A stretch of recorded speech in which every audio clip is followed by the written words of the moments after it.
Hello. तर आज आम्ही निघालो होतो शिवच्या 6 मंथ वॅक्सिनेशनसाठी. तर या अगोदरचे जेवढे पण वॅक्सिनेशन होते ते सगळे आम्ही गव्हर्मेंटमध्येच दिले, कारण गव्हर्मेंटमध्ये चांगले भेटतात.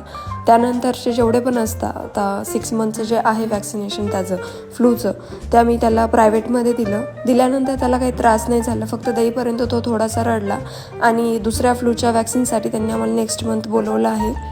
तर त्यानंतर मी गेलेच होते हॉस्पिटलला. तर डॉक्टरांना विचारून घेतलं की त्याला मी काय स्टार्ट करू शकते, कारण त्याला आता मी सेमी सॉलिड थोडंसं स्टार्ट केलेलं आहे. त्यांनी सांगितलं की तुम्ही फ्रूट देऊ शकता, ॲपल, चिकू, पपया. जसं ॲपल आहे जे हार्ड फ्रूट असतात त्याला तुम्ही प्युरी बनवून देऊ शकता, किंवा डाळीचं पाणी बाकीचं पण तुम्ही त्याला देऊ शकता, थोडं थोडं त्याला जसं सूट करते तसं. तर 3 टाईममध्ये मी 1 टाईम तर त्याला फ्रूटच देते. आल्यानंतर मी त्याला फ्रूट दिलं, ड्रॅगन फ्रूट होतं तर ते अर्धं कट करून डायरेक्टली मी त्याला देते. या अगोदर मी 2 ते 3 वेळा त्याला दिलं येते, तर त्याला बिलकुल पण काही त्रास झाला नाही. तर तो मस्त खातो. म्हणजे 1 टाईम ड्रॅगन फ्रूट देते, बाकी 2 टाईम वेगवेगळं देते की म्हणजे त्याला वेगवेगळ्या गोष्टी भेटाव्या असं.